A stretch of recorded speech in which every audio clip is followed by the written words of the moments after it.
इनके आते ही इलेक्शन में सोने पे सुहागा हो गया है। हम पहले 20,000 से जीत रहे थे, मुझे लगता है अब तो एक तरफा ही मुकाबला हो गया है। मुहिम है, हम तो खुद उसके खिलाफ हैं, दारू बांटने के खिलाफ है, हर चीज के बैठ के विचार किया भी हम कैसे किसको समर्थन करें। तो उन चीजों में देखा भी हम जैसे 15 साल से हम नशे के विरोध में कार्य कर रहे थे, तो वही चीज फिर रजत जी भी कर रहे थे। भाई सारी चीज देखते हुए भाई हमने समर्थन किया यहाँ पे रजत जी का, रामकुमार गौतम जी का। मोरखिम पहुंचे, सर्वहित पार्टी ने समर्थन दिया, क्या कहना चाहेंगे?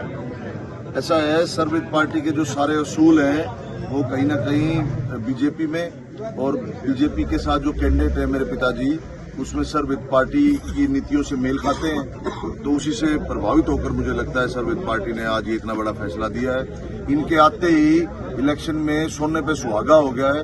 हम पहले 20,000 से जीत रहे थे, मुझे लगता है अब तो एक तरफा ही मुकाबला हो गया है। अब गिनती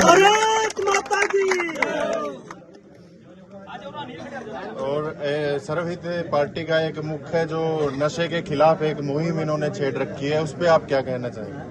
ऐसा है, ये तो बहुत अच्छी मुहिम है। हम तो खुद उसके खिलाफ हैं, दारू बांटने के खिलाफ है, हर चीज के खिलाफ है, नशे के, और काम के दम पे ही वोटों की अपील कर रहे हैं लोगों से। और मैं चाहूंगा मेरे साथ सर्वहित पार्टी के जो मेन सफीदों के अध्यक्ष हैं प्रदीप जी बैठे हैं, यही इस पे रोशनी डालें तो बेहतर होगा। आज इन्हीं का प्रोग्राम है। भाई साहब, जो वीडियो बनाई थी आपने, उससे आपको कितना फायदा लगा है दारू के खिलाफ? देखो, यहाँ पे आज हमने गांव में अपने सभा करी। इसमें पूरे क्षेत्र के हमारे सभी 270 के लोग आए हुए थे हमारी पार्टी के, और बीजेपी के कार्यकर्ता भी मौजूद हैं। तो हमने काफी पिछले लंबे समय से, जब चुनाव का, तो हमारी पार्टी ने ये निर्णय कर लिया था कि हम चुनाव नहीं लड़ रहे। तो हमने फैसला लेना था भाई किस कैंडिडेट को चुने। तो उसके लिए पिछले काफी लंबे समय से हमारे साथ रजत जी की टीम भी टच में थी, वो बातचीत कर रहे थे। फिर हमने संगठन की बैठ के लिए विचार किया भी हम कैसे किसको समर्थन करें। तो उन चीजों में देखा भी हम जैसे 15 साल से हम नशे के विरोध में कार्य कर रहे थे, तो वही चीज फिर रजत जी भी कर रहे थे। भाई इन्होंने वीडियो डाली, इन्होंने बोला भाई हम ना तो शराब की एक बोतल बांटेंगे, ना किसी को बढ़ने देंगे। फिर दूसरा, जैसे रोजगार के मामले में हमारे क्षेत्र में तो रोजगार होते ही नहीं थे। अभी जब से इनका शासन आया है, तो हमारे गांव में इतनी नौकरियां आया, सब इंस्पेक्टर तक गांव में लड़के लगे। हमारे गांव में एक साधारण सामान्य किसान परिवार का बेटा सब इंस्पेक्टर लगा, प्रोफेसर तक लगे हैं।